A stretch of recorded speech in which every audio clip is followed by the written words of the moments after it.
So love comes obviously after the experience, but before the experience, is it difficult to convince people using traditional file-based software to try Snaptrude or to move on with web-based?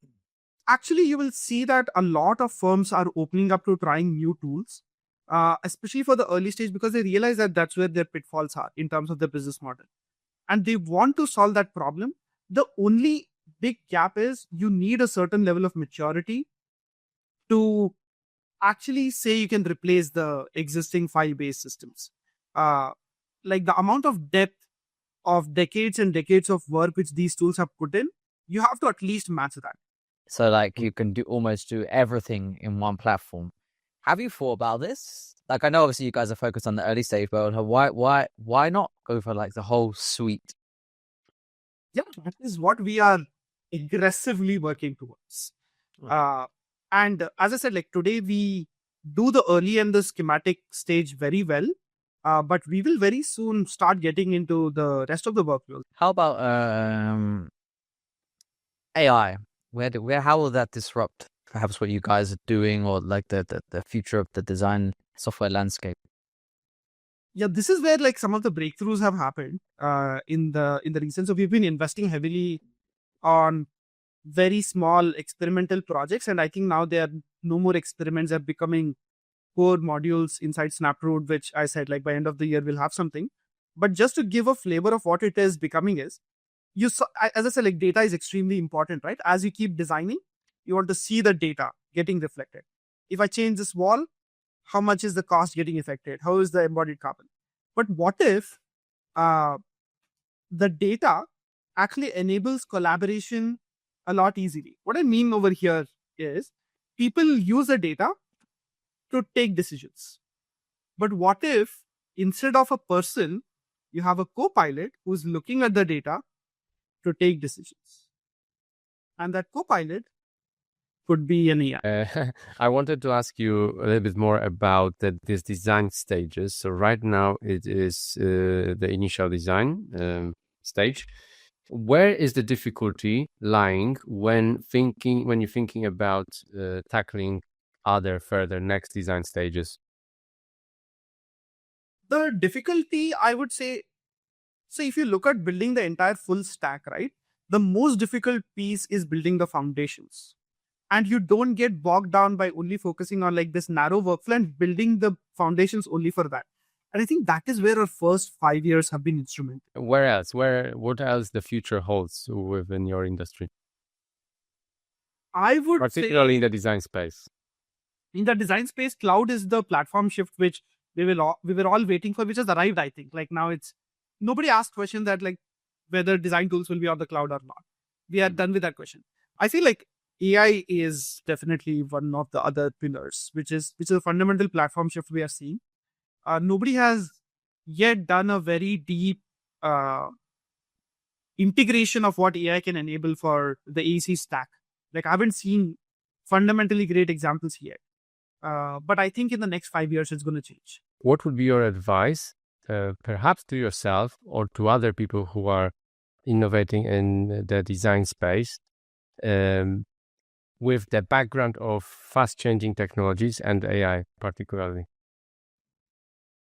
The single most advice which I would give, and I feel is it always takes way longer than what you think or anticipate.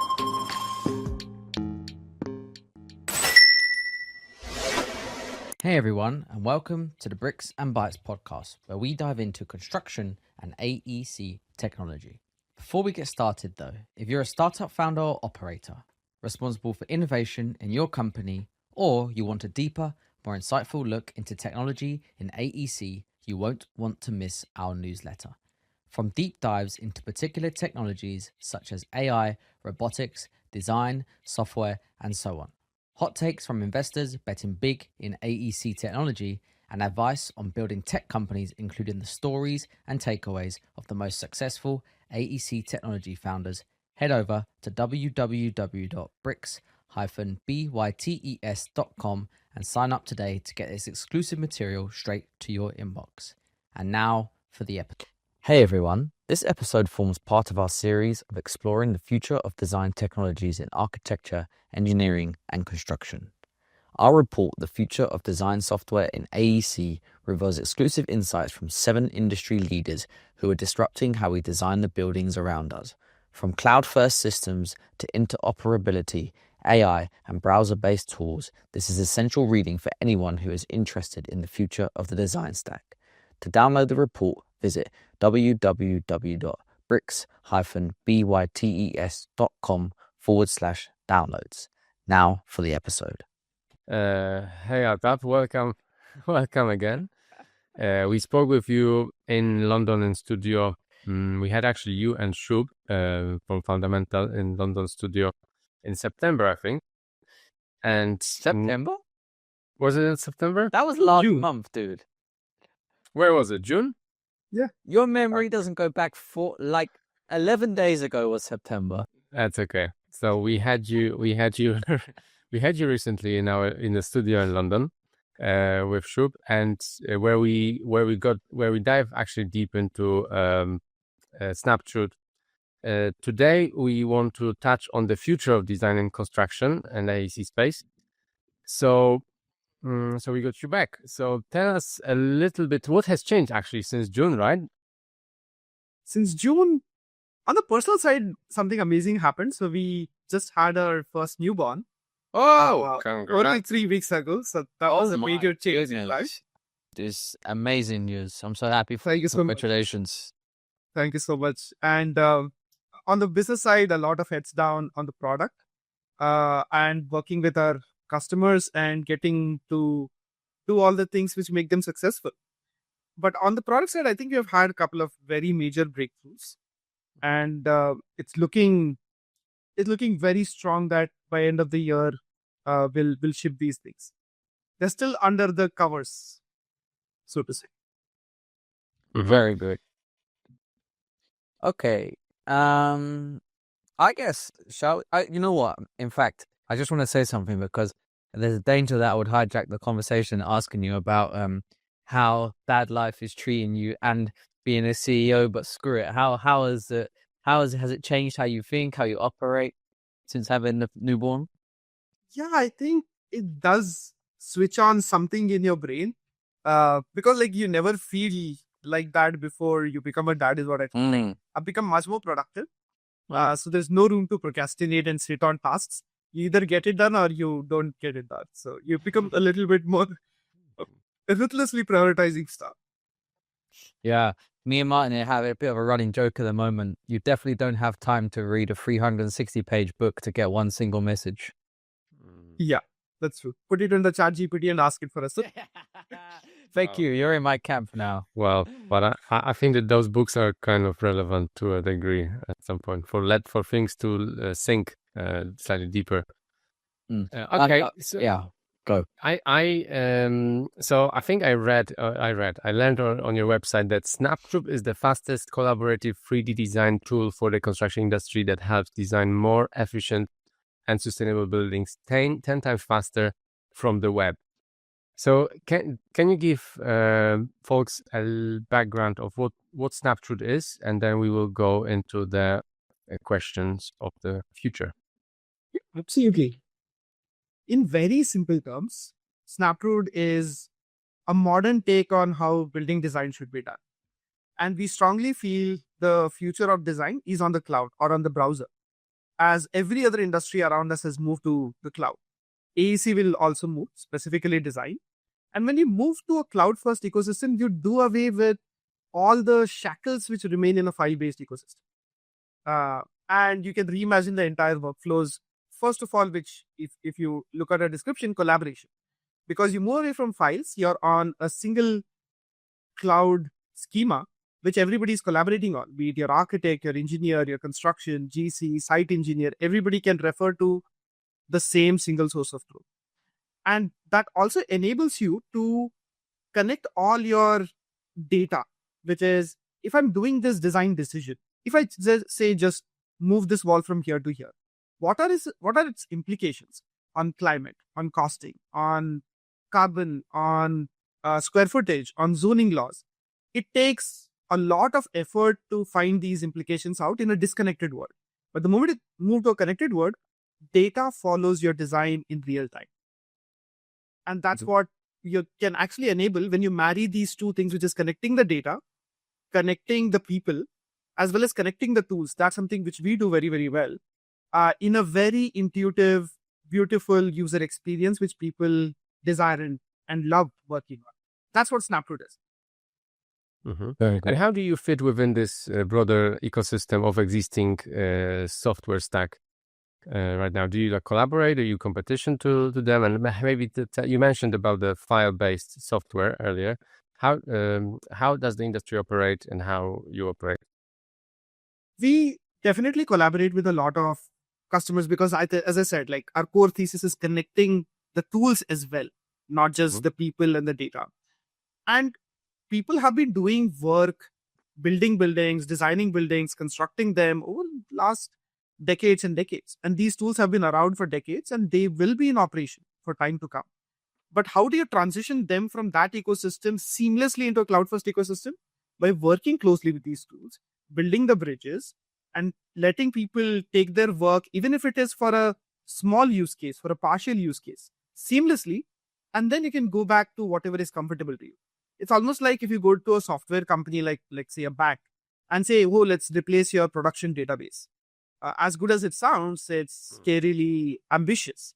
And that's also the case in construction. Like people have been designing and building these buildings which go on for like 3, 5, 7 years.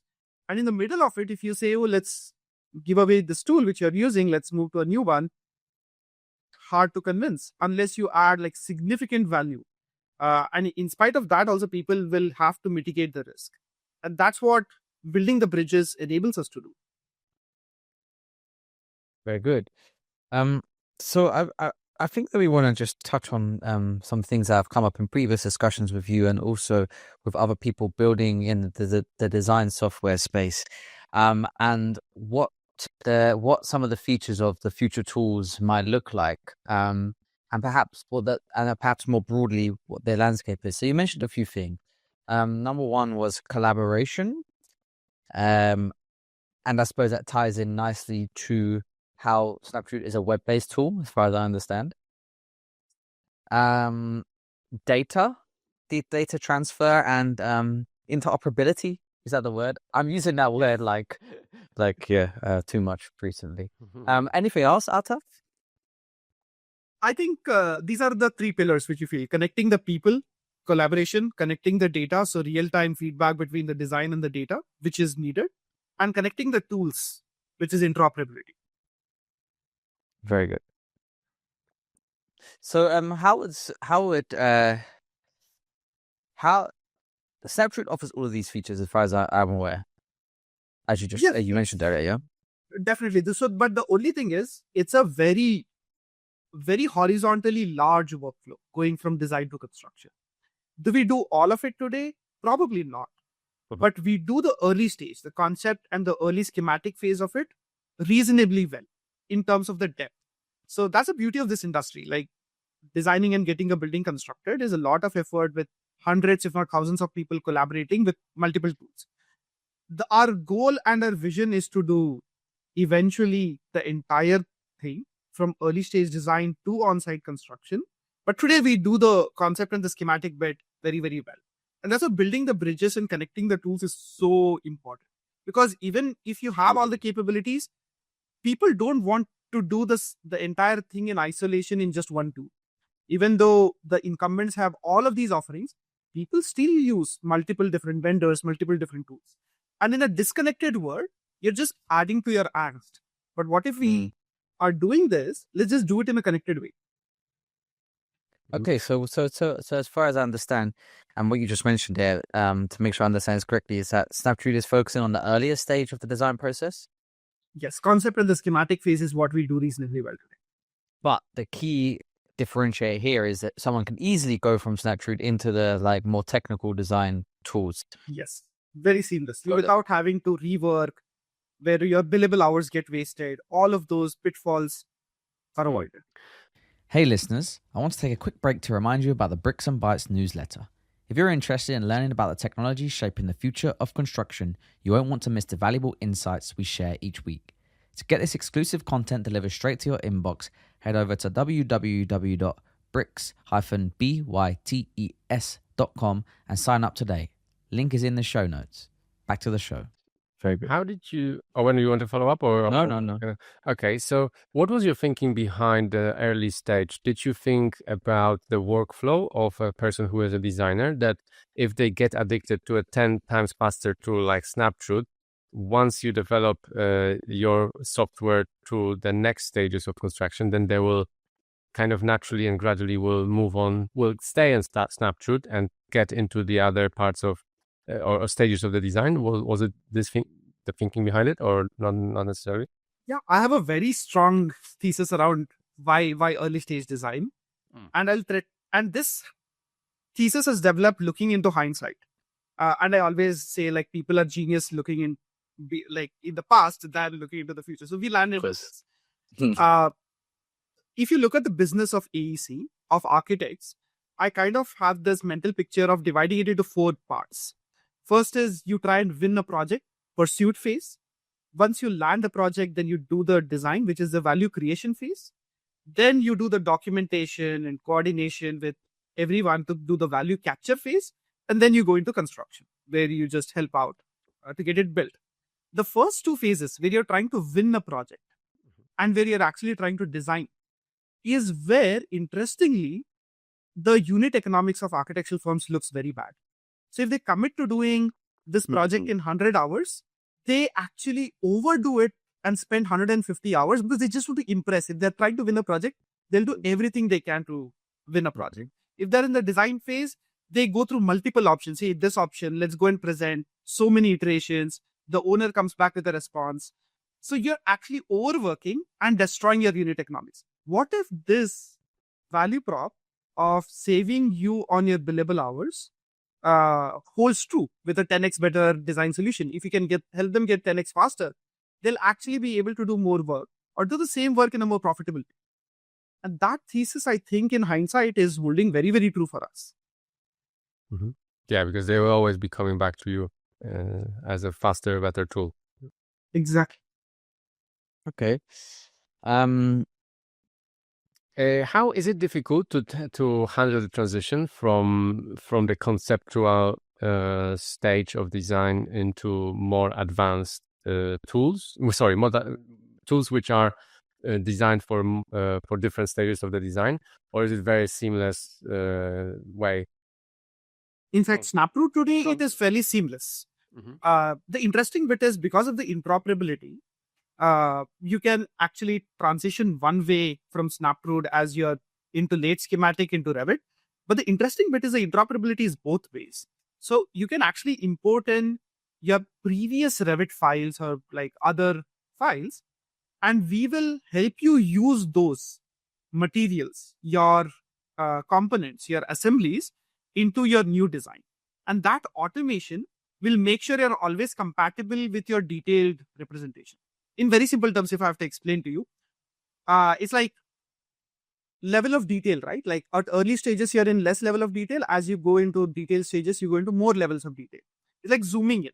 So if you are looking at an image, as you keep zooming in, the details increase. But if you're looking at it from a very 20,000 feet perspective, it is less detail. That's where you start your design. Mm-hmm. But if you have to go to the detailed image later on, when you zoom in, instead of you manually having to do those details, we use your previous data and automatically fill in the details for you.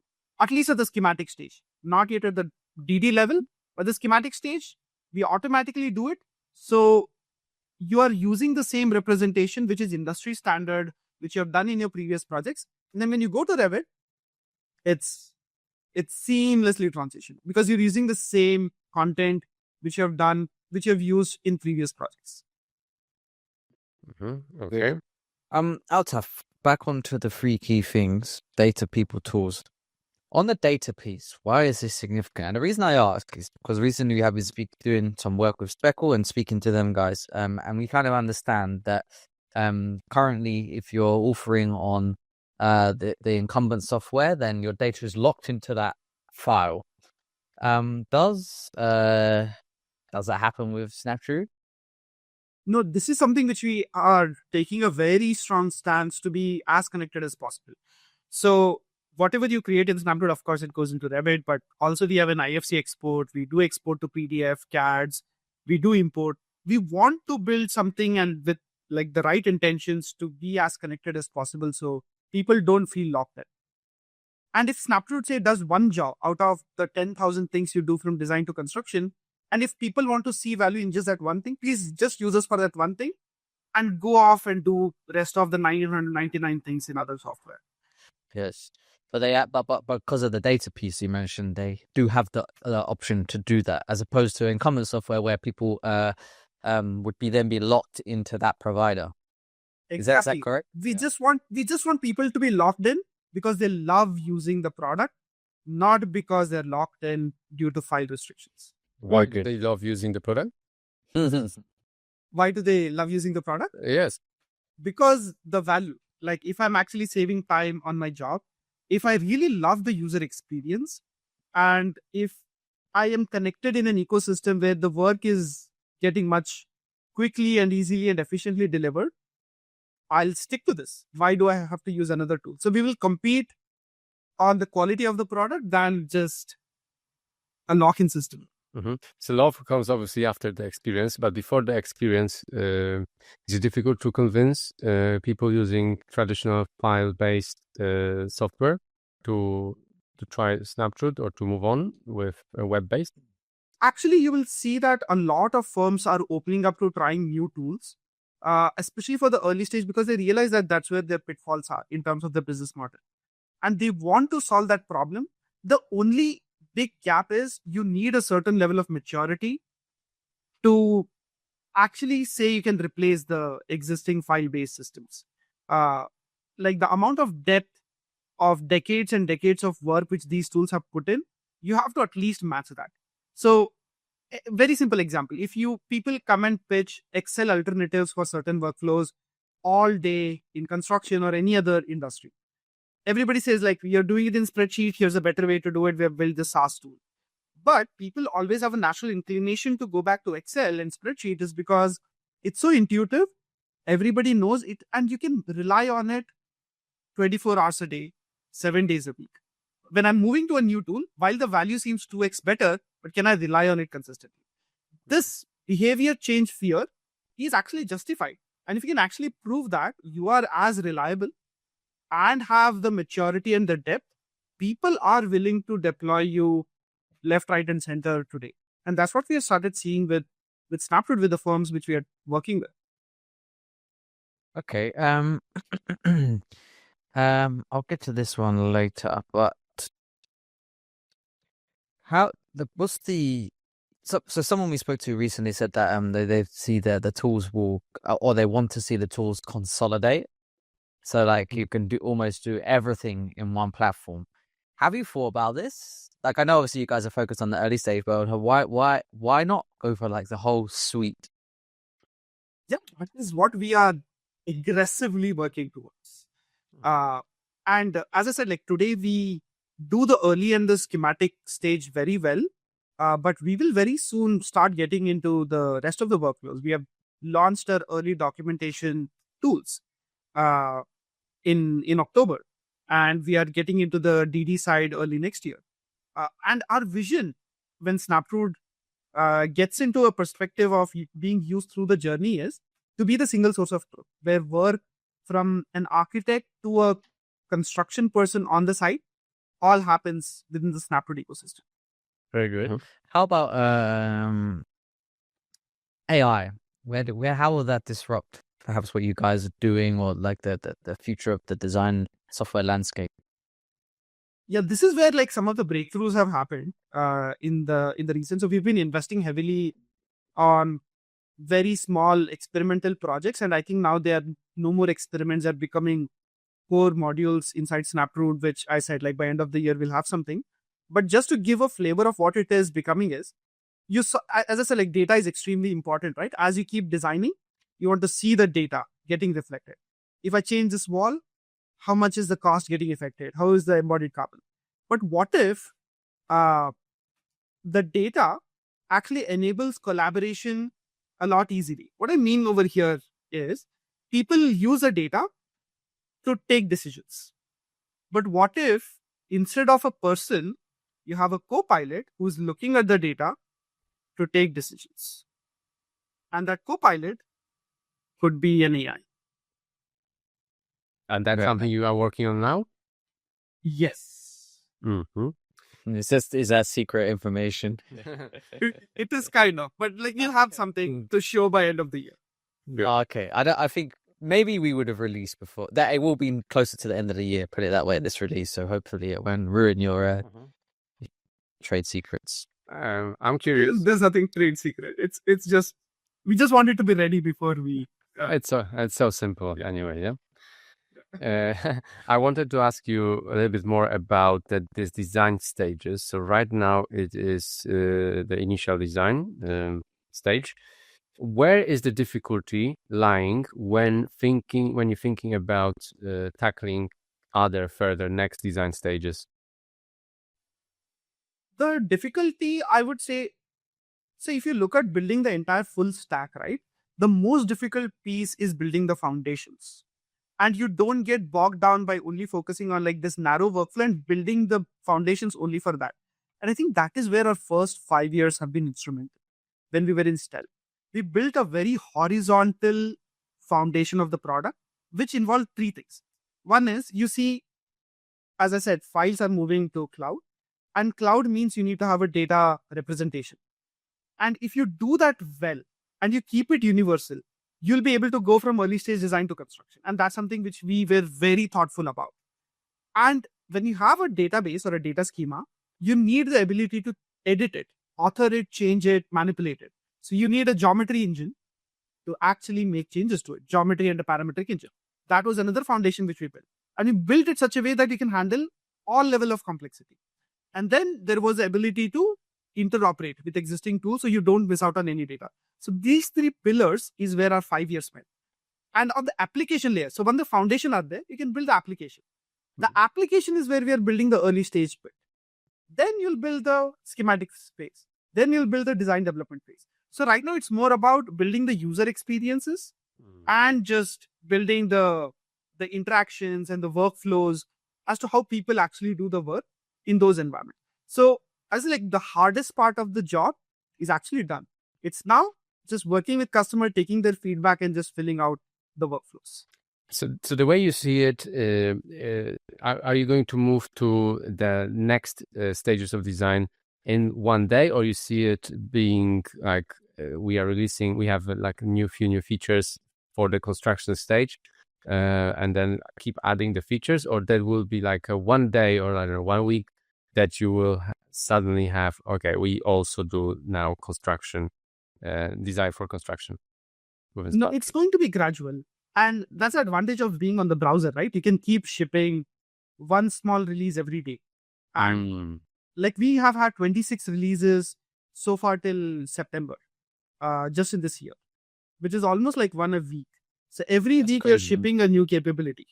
And without Gradually. distracting, like people don't have to download anything and Exactly. Very nice, like quick iteration too, yeah, and feedback. How about? Sorry, Martin, go on. Do you see? Last question on this. Do you see what's the like time wise? What's the feedback loop? How much time does it take for you to iterate or to like ship these features? I guess subject to how big they are, etc. But what I'm also asking is, how have you improved from the initial stages when you were developing Snaptrude? Yeah, this has been a huge learning for us, right? Again, the subjectivity is in the quantum of the feature or how big or small the feature is. But it can actually be as early as like we've shipped something in less than a week, from just coming up with the idea to getting the first version out by doing the user experience, design, etc. There's something which has taken like 2 years in development, consistently every day hammering at it. So there is a variation on both, and the feedback loop of like once we ship, how do we get the response from the customer? You use data and you talk to customers. They talk back to you. You show them like what does this new capability do? Do they find it valuable enough that they want to spend time and do their work. All of these data points you collect as in how you do it, and to keep making it better. So there is this one very interesting perspective that we look at, which is always build the most satisfying but the least effort version of a feature, and see if people want it or need it. If it was a want, right, they would not even use it. Actually, they'll just say, okay, you now have it. Okay, it's a checkbox, but I'll not click on it. If you don't see people actually using it, that means it was just like a want, not a need. Mm-hmm. And then you know where to double down on and where not to double down on.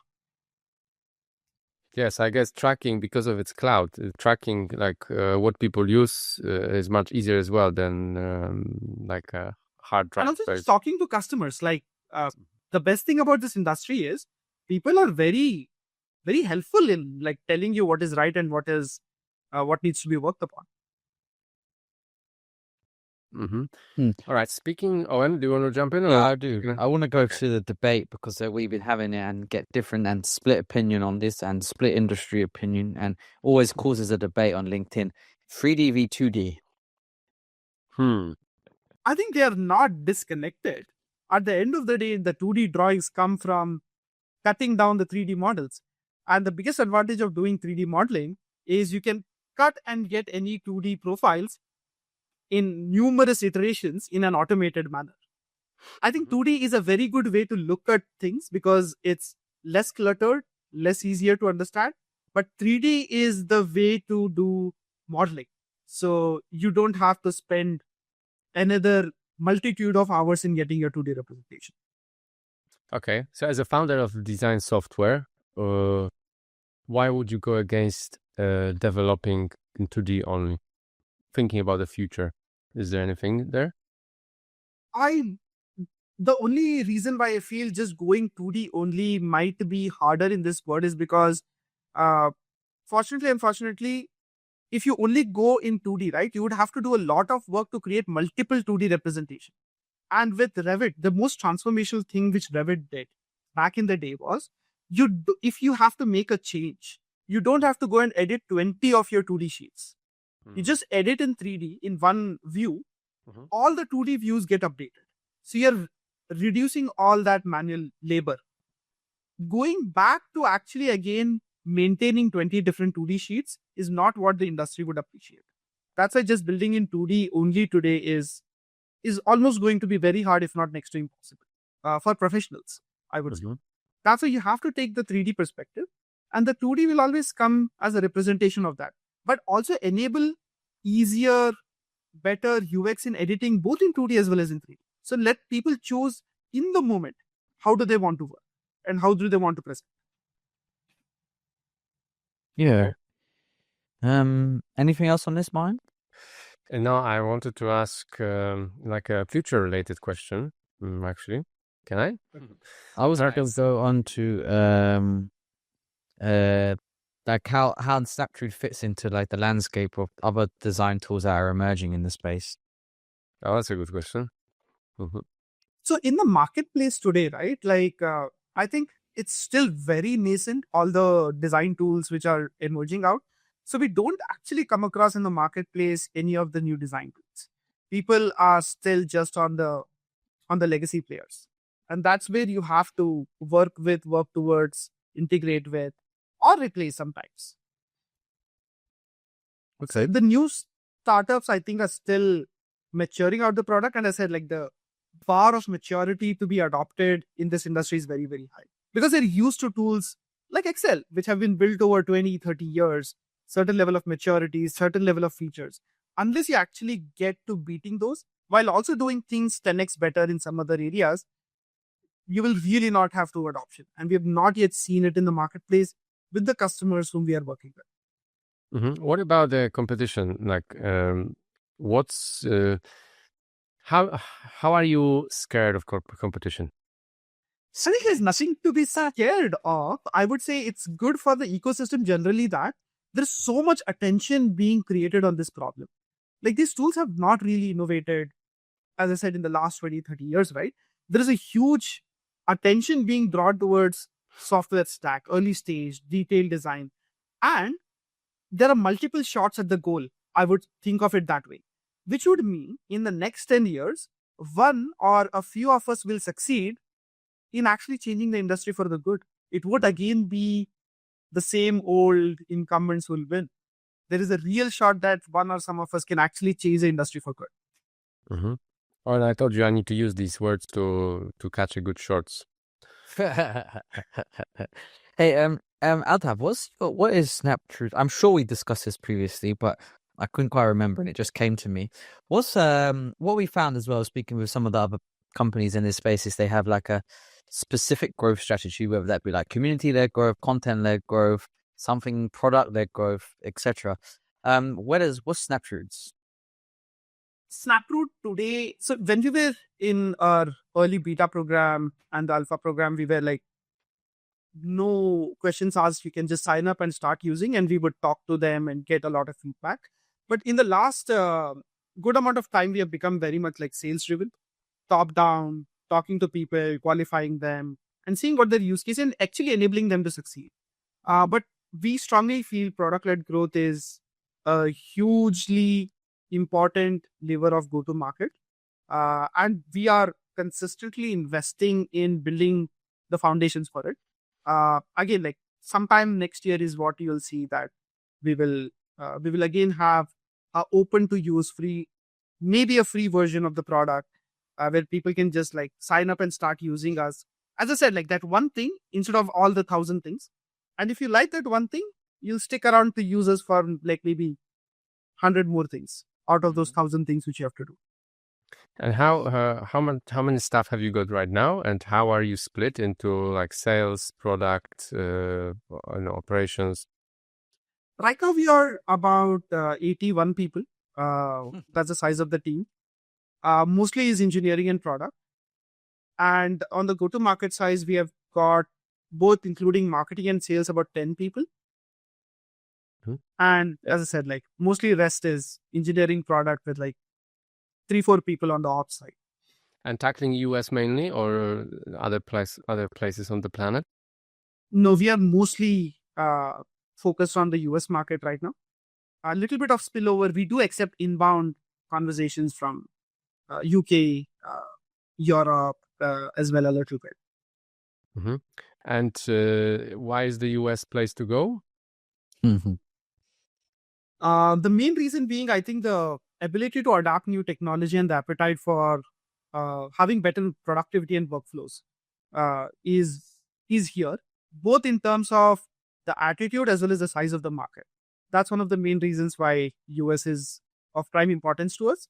But we also feel that like Asia Pacific is also a very large emerging market. And just as an update, like we just signed up, there was a press release a few months ago, we signed up with Tech Data, which is one of the biggest distributors of design software.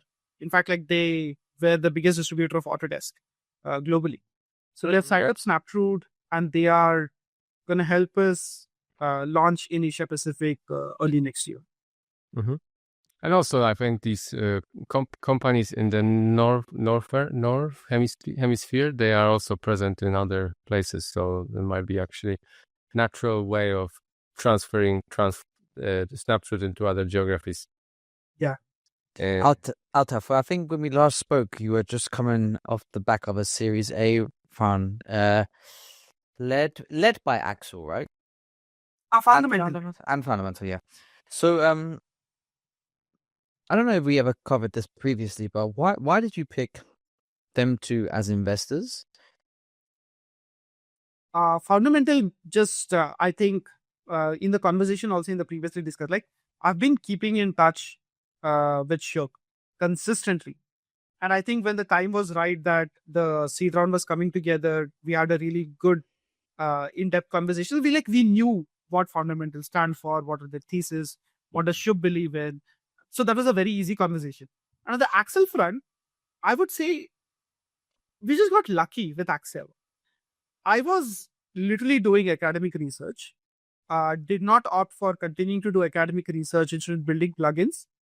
One day landed saying that if I have to pursue this as my entrepreneurship career, what what is the most ambitious thing that you can think of? I said, design tools will move to the cloud. Let's build a cloud first design tool in 2017. Got into TechCrunch Disrupt. Couldn't participate because I didn't get my visa in time, so I could not go to SF. But that gave enough visibility to get a meeting with Axel, who was a founding partner of Axel. And he decided, even though it's a very small round that we were raising, he said, I'll put in the money. And that was it. That's how Axel came to be for us. This was in December 2017. And from there, we remained in stealth for a really, really long time. Just to make sure that the foundations of the product work. And that was really good advice coming from a good investor. Mm-hmm. Okay. I've got one now about if you could spill some beans about what would be your advice, perhaps to yourself or to other people who are innovating in the design space, with the background of fast-changing technologies and AI particularly? The single most advice which I would give, and I feel, is it always takes way, way longer than what you think or anticipate. Mm-hmm. I still don't 100% register it, because I'm still very, very optimistic with everything that we build and deploy. But that's one advice which I would constantly keep giving people. In this industry specifically, it always takes way longer than what you think. Mm-hmm. So how do you prevent this delays in releasing things and developing software stack? How do you delay this? I think there are only a few prevent these delays. Yeah. There are only a few things which are in your control, which is iterate. I would say, I believe in this very great quote from a book which is about fundamentals of science. It's truth emerges more readily from error, something like this. So what do? Keep doing small things and see whether you succeed or you don't succeed, and you keep iterating. So the only thing which is in your control is ability to iterate faster. How quickly can you experiment?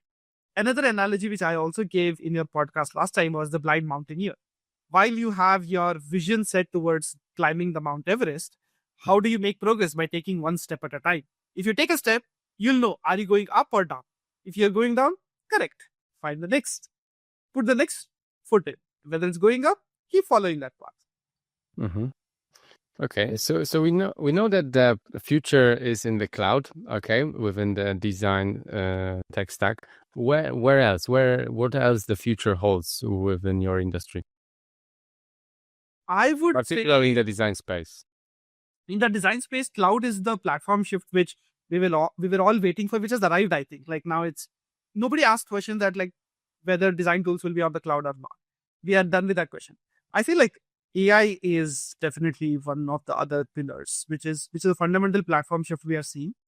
Nobody has yet done a very deep integration of what AI can enable for the AEC stack. I haven't seen fundamentally great examples yet. But I think in the next 5 years, it's going to change. We will see a lot more deeply integrated AI workflows within the AEC stack, which are not just gimmicky in nature, but actually will add real value in bringing productivity, bringing efficiency to the everyday work. Okay. From consumer's point of view, as I'm a consumer of software, and I would probably, I feel that you will disagree, and that will be great.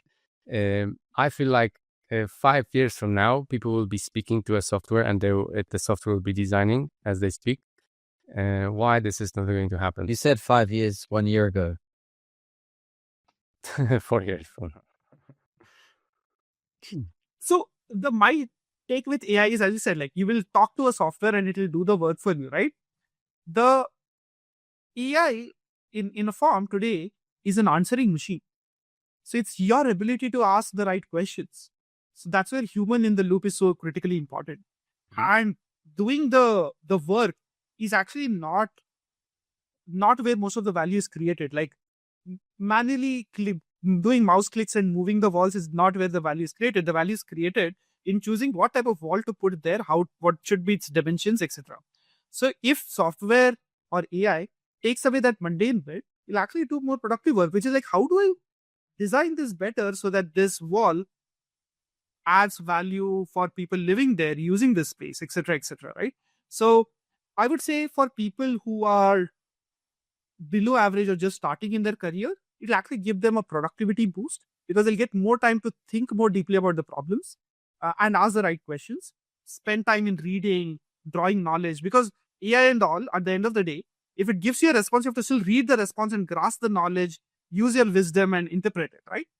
Your ability to do that will go, your time and your ability will go higher. So non-average people will go above average, and above average people will just go to the next level, which we can't imagine. Mm-hmm. I maybe got one last question from me. I feel like we covered. Altaf, you're the most efficient answer we ever have on the podcast, by the way. It's so like you say the most in the shortest amount of time, which is where Thank you so much. you don't do fluff. You don't do fluff. you are increasing our hourly rate, which is fantastic. Wonderful. If you're an architect, and I think there's a lot of like lack of awareness perhaps in the industry, and certainly architects that I work with in my business of such tools. So when one perhaps is thinking about the future as an architect, how do they start?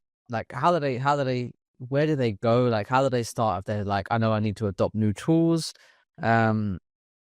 Is there like a resource? Do they have to get involved with communities? Do they have to obviously reach out to people like you? But sometimes if they're not aware of Snaptrude as a solution, they can't do that. So do you have any sort of thoughts or advice or theses around this? I think on the user side, like there are two sides of this coin, right? One is it is our responsibility if we have a new solution to talk to the industry and communicate and reach out to as many people as possible. So it's one responsibility of the startup ecosystem. And this is where actually having multiple new startups solving for this problem actually amplifies the message that here's the future which is coming. It's not just us who's building. There are 10 other startups who are actually trying to build this because there's a problem which matters. And every one of our message is kind of in the same direction that people will get educated. And for the users and the people in the industry, the one way to follow is like being active on social media, just seeing what is going on. I think because that's where this is one way of community. And I also like see some companies have actually launched communities, private communities, public communities, and try and talk about it. But we should also have like just industry communities, which are not just tied to a single company, but talk about the entire ecosystem. And I see that some platforms have emerged like that, but like still nobody has become like the voice. The other very standard place to get information is social media. If you're just active on LinkedIn or Twitter, you'll see that all of us who are talking about the industry and like you guys who are industry influencers bring to surface all of these new solutions and new techniques. Just following these. Did he just say industry influencers? You're representing the voice of the industry, right? Like you're talking to everyone, trying to get the message across, and people are listening to it. That's true. Yeah. Okay, what's the when we're thinking about like moving to cloud and the future? What is in your view, and you can give some timescales if you can make up something. When is the inflection point going to happen for people to moving from file-based to cloud-based, and what will be this inflection point? I think I can probably answer it better from our perspective of what we see at Snaptrude, right? I think we are very, very close to seeing the inflection point happening in front of our eyes. I'm very optimistic. I'll again, like, whatever advice I was supposed to give to others and to myself, I'll commit that mistake again. I'm very optimistic. I would say it's a matter of like a few months that we'll start noticing a significant change in momentum. And we are hoping that it could be by mid to late next year that this inflection point will become visible within the industry.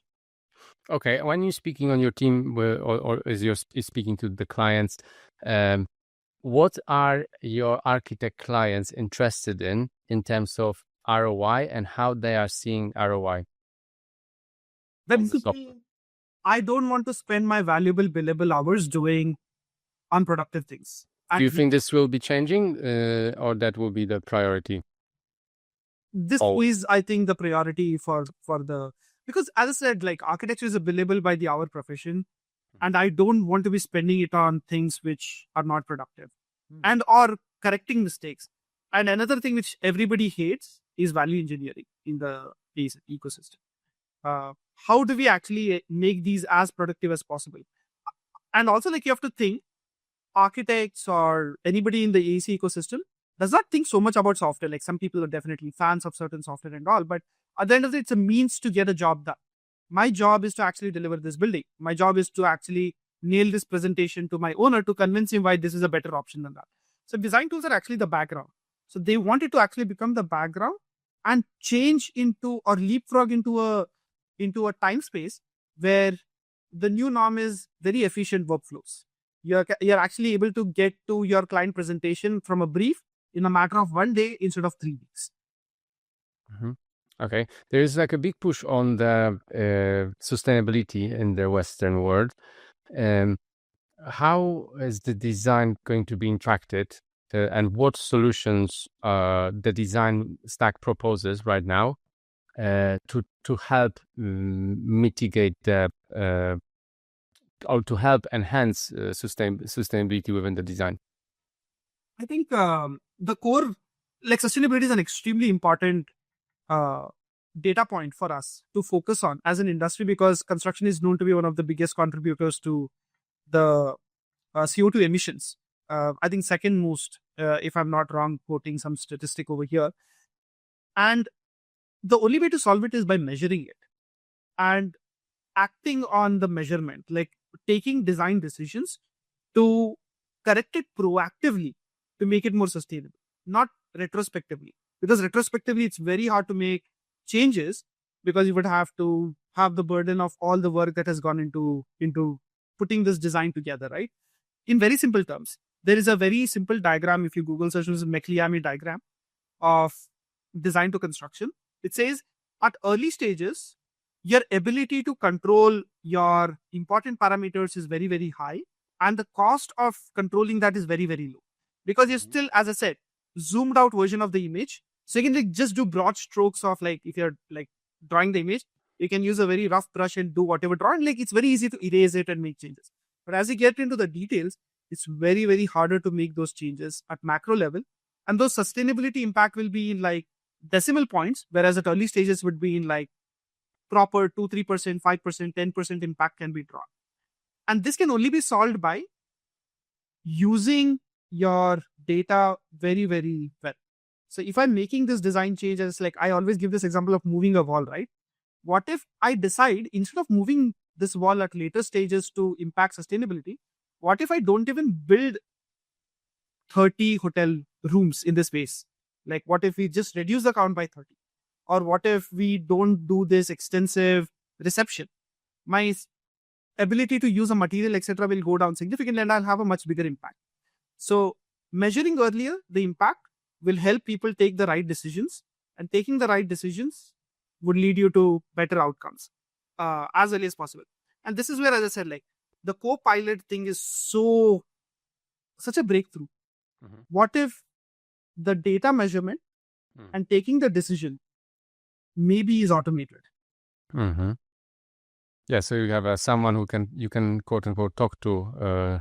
You can give you a feedback on like more quantitative way than you could. Huh? So you've got within Snaptrude, you've got a tool that help assess sustainability, energy efficiency, or like carbon footprint calculations. Yes, we have daylight simulation, which helps you simulate the environment, shadows, sun path, just to take the right decisions in terms of the latitude, longitude of where this building is going to be built. And also, we are very soon adding all the life cycle carbon, embodied carbon emission data with every design decision you take. Move a wall, you'll see what the impact is. Mm-hmm. Okay, and I will just allude to the point that Owen made earlier about the way you communicate. What is your what is your how do you communicate so well, quickly and efficiently and straight to the point? I don't know. I have not thought about this in that way. So you are the guys who give me compliments about it. I don't know if other people actually think that. Very good. Nice. Love it. Okay, Altaf, look, we have like I would just say to people, if you want to hear more of the story of Snaptrude, then check out the Groundbreakers episode we've done with you. This one was really focused more on like the future of design, more technical jargon, should we say. And yeah, we appreciate your time again. And for the benefit of our audience, could you tell people where they could find out more about you, follow Snaptrude? Are you hiring? Any message you want to get across? Go for it. Yeah.